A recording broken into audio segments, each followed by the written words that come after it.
Another day. Yes, we back. We back, y'all. We back. I just want to quickly thank everyone for your feedback, like all of the texts, the phone calls that we got after watching the first podcast. We appreciate your support. And for anyone that hasn't a chance to see the previous one, we encourage you to go back, take a look. Go back. You won't be sorry. Log off of this one. Go back and then come back and see us. Then come back.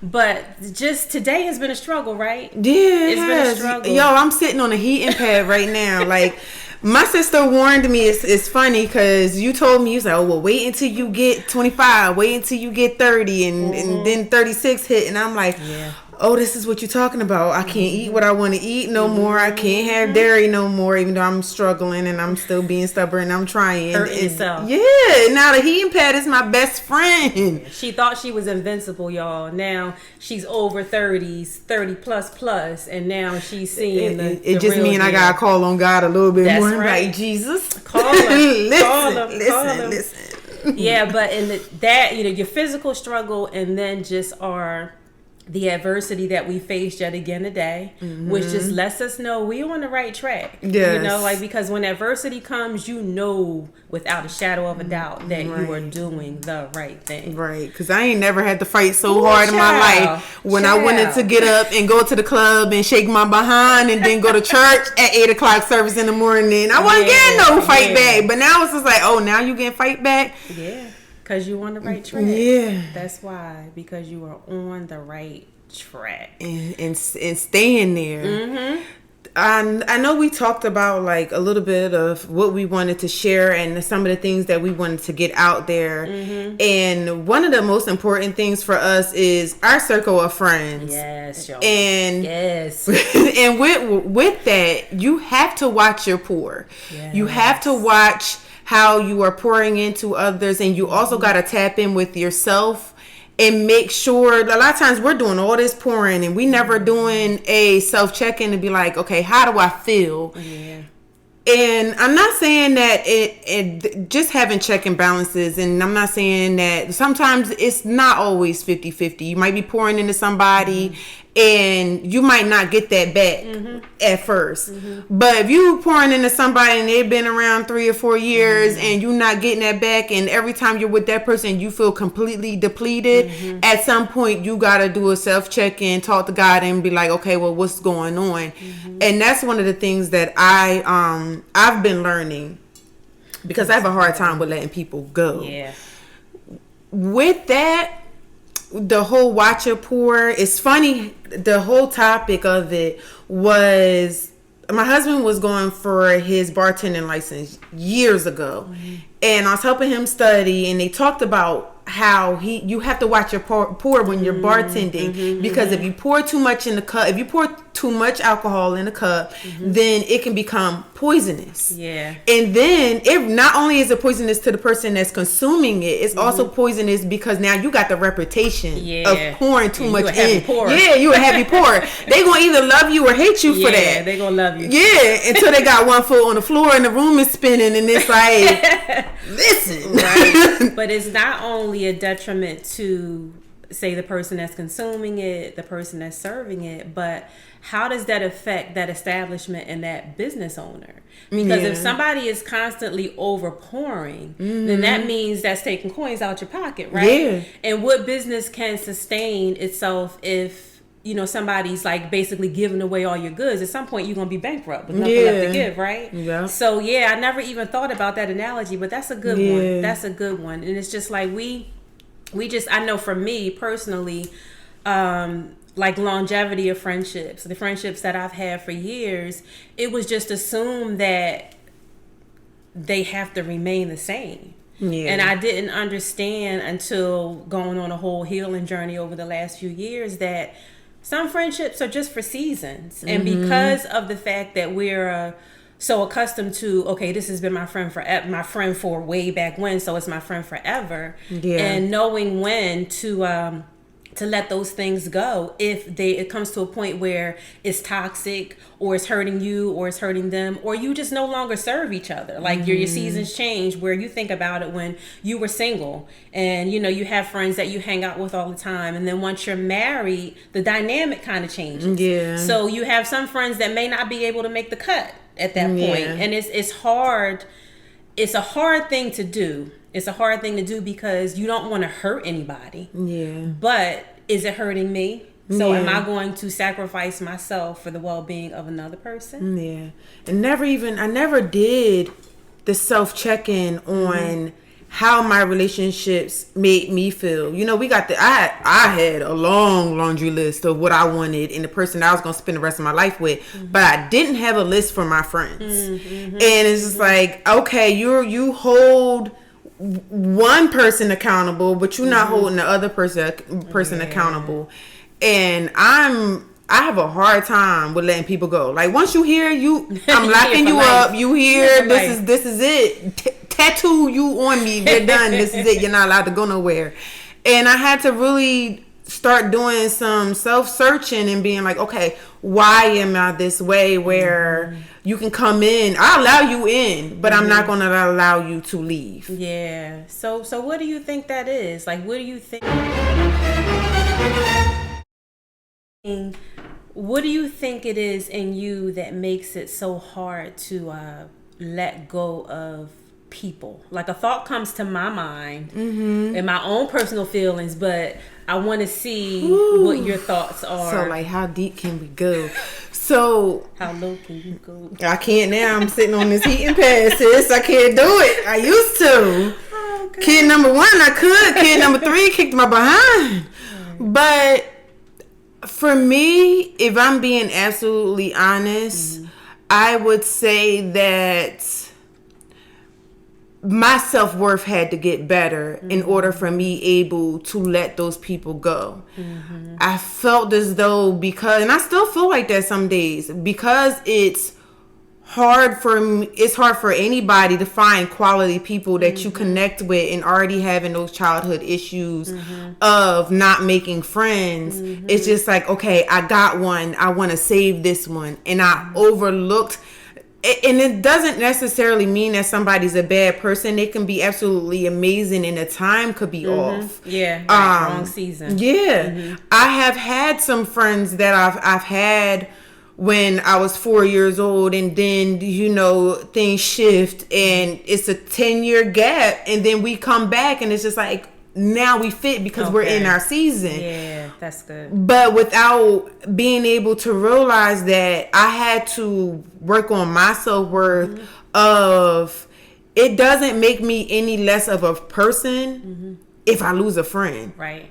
And I took it personally, like I personally failed versus this just isn't for me. Right. And that's what it's still a reminder day in and day out, because I want to pick those same relationships up, and just be like, you can't. Like, what does it cost you? Yeah. And everything costs you, and just figuring out what's worth it and what's not. What's worth the 2:00 phone call in the morning and saying, hey, I need somebody to talk to, versus what's the 2 a.m. phone call where you just like, oh, I don't want to answer that. I don't want to do that. Yeah, that's so true. Like, and it does go back to our self-worth. And I was actually just having a conversation this morning with a friend about this, where we're actually in the process of doing a book, or reading a book that like uncovers your layers and things like that, which I'm going to share more about later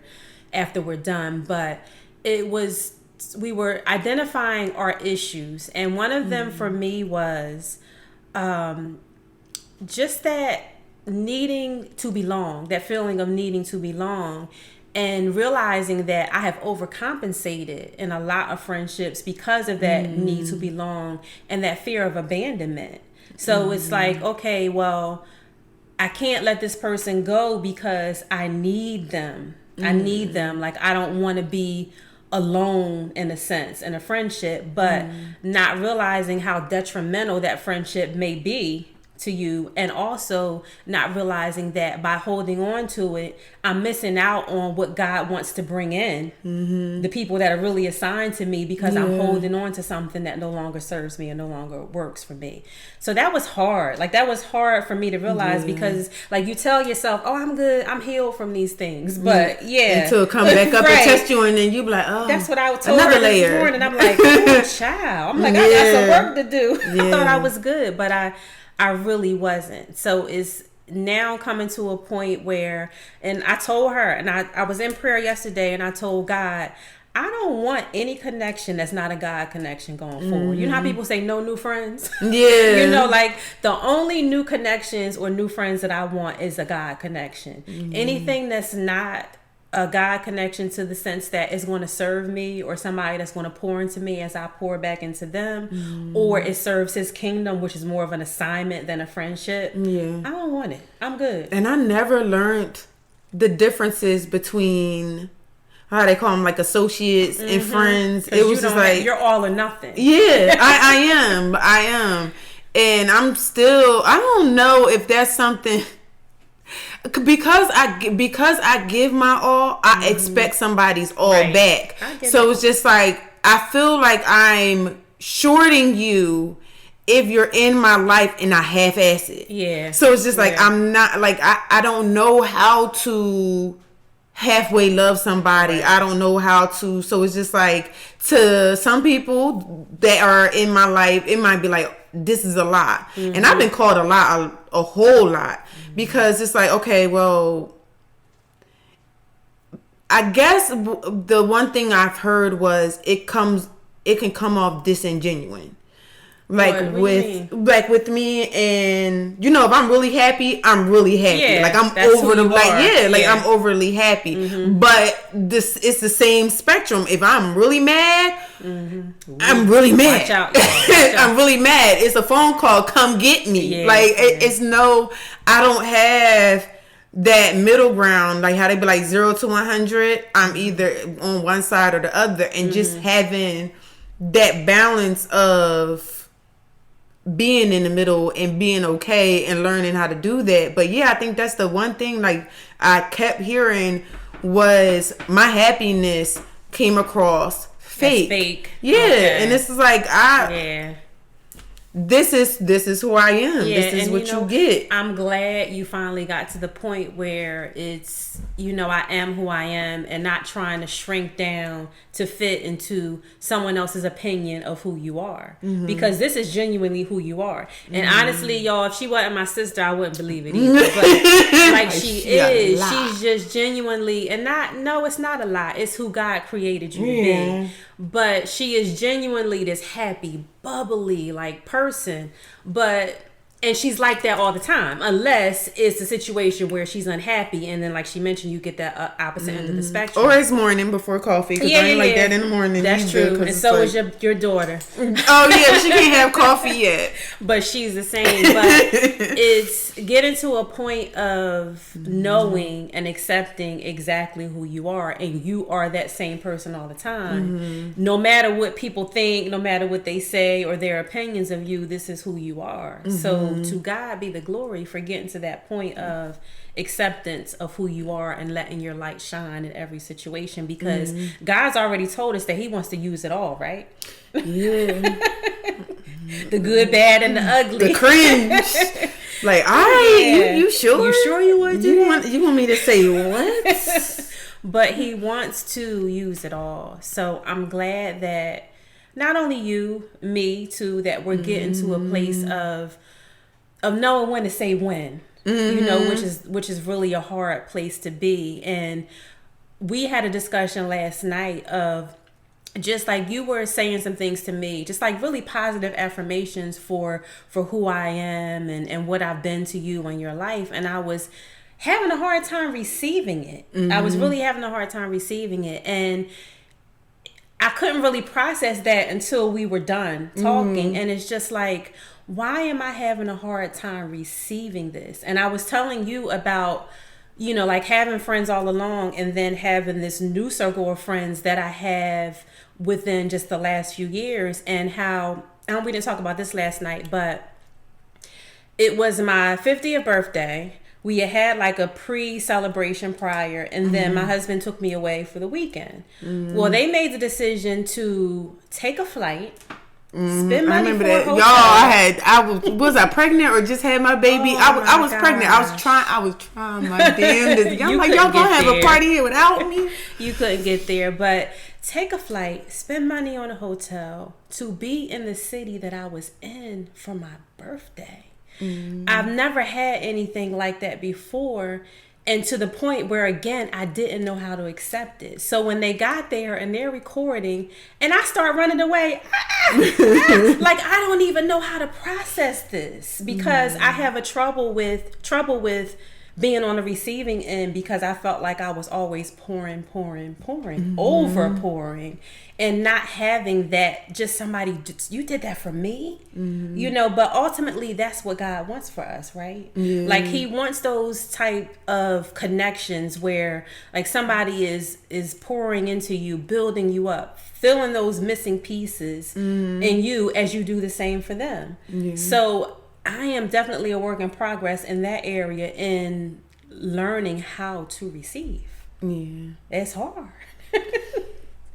It's hard. It's hard in just knowing, but that's what this journey is all about, right? You know, that's what it's about, and just constantly learning, growing. And that also makes me think about, like, even with the whole overpouring thing and watch your pour, how do past friendships affect how you move currently? Because I found that I'm a little apprehensive. Like, it's going to take a lot for you to get from me, because I've been hurt so much in the past, and trying not to let past friendships affect how you move currently, and still being open to that love and doing and giving, because ultimately you're blessed as you do that. It's hard. I look at everybody, sorry for the new friends, but I look at everybody absolutely crazy. I'm gonna share something with y'all, and it is do I need to clutch my pearls? Don't judge me. Clutch your pearls, clutch your Bibles, grab a glass. Oh Lord. But I was going out to lunch with somebody, and like me and her really connected from the same town, and I just like absolutely loved what I was genuinely seeing. She came across like such a genuine person. And like we wound up going out. I'm not even gonna say the place because it'll give away who it is. But we wound up going out to lunch. You can tell me later. Yeah, you gonna know. Okay. But we wound up going to lunch. And when I tell you, my anxiety that whole entire time was so high of, what if I'm not worthy of this friendship? Because I already knew it was a good person. And then on the other hand, I always feel like, because I've had to like either verbally fight or physically fight through a lot of stuff in school, I took my taser with me. Oh my gosh. Like, you ready for it? Charged it up the night before. Like, if I'm being honest, I said I was gonna be transparent. I'm gonna be transparent. Y'all, I told y'all on the last podcast she be ready to listen, if I can't fight, I got some other stuff that I can do. But it's just like, I charged it up the night before and put it in my pocketbook, and it was just like in my pocketbook the whole entire time. But it's like, it's so funny because it was a situation where not only was it needed, but I have allowed myself to be so badly damaged by other friendships that anything comes across like a danger. Wow. And it's just like, even when I'm trying to do the work in progress, even when I'm trying to go and be like, all right, I'm gonna make new friends, I'm gonna do this, it shows up. Yeah. And God allows it to show up because He's like, okay, what are you going to do? I prayed, y'all. I had confirmation before I was going, but it still was just like, afterwards He was like, and you still got more work to do. Because why did you even feel, if I gave you the confirmation, why did you need anything else to make you feel safe. Because every day is a struggle between the flesh and who God says we are. But that just goes back to things that we talked about before, and that's healing that inner child. Yeah. So you went all the way back to, what was that, middle school when you had to fight? Like a fight, you know? So you went all the way back to middle school, and you're finding something that still needs to be healed. Yeah. So we all got to do the work, ladies. I feel like there's always a motive to somebody wanting to get close. If you hadn't been here, then I'm just like, okay, what do you want? Like, are you after my energy, or are you after my resources? Like, what is it? Because there's got to be a reason, because I've been told I'm a lot. So if I'm a lot, then there's got to be a reason. And I have genuinely met women who seen the type of heart that I have, and just like, I just want to pour into you based off of who you are. And I don't, like, again, like, not even knowing how to accept that. Like, okay. And then feeling like you don't need it.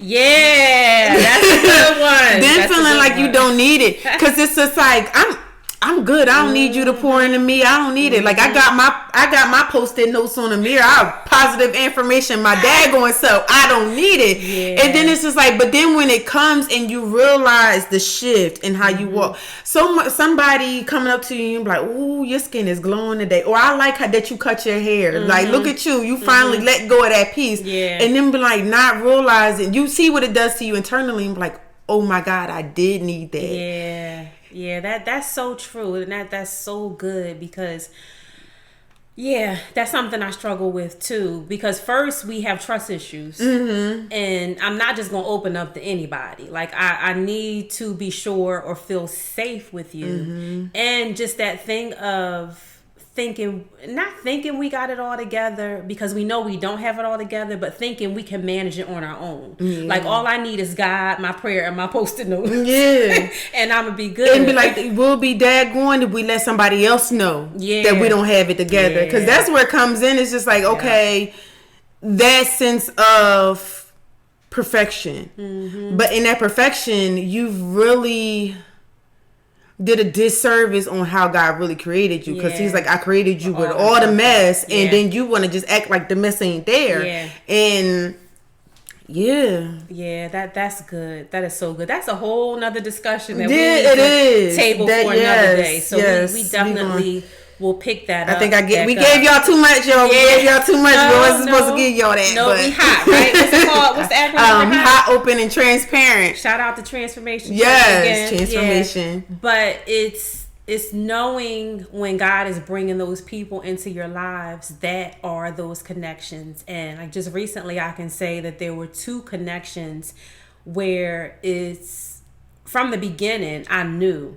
okay, you're safe with them. You're safe with them. You can talk to them. You can open up to them. And it's really been freeing. But it's like, kind of like you got to buckle up for the ride, because even though it's freeing, it's still like that, oh, how are they going to feel? Like, when I tell them the real me, like, all they've seen is just the facade. But in talking to them, the reason that it's confirmed that it's God connections is because, just like you and I, it's the same issues. We have the same issues that we need to pour into each other and encourage each other, like, going forward.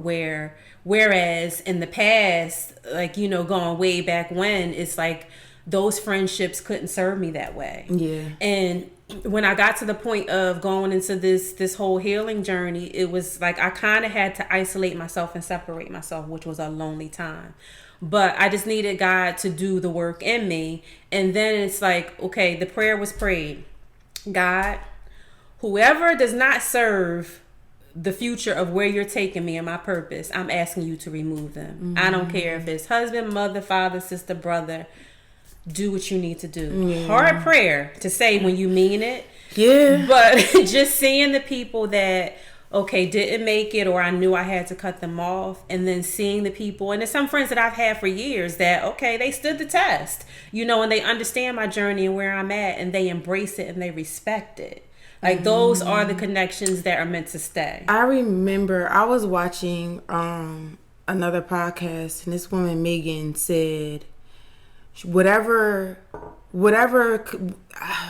If I get it a little bit wrong, the story still sticks.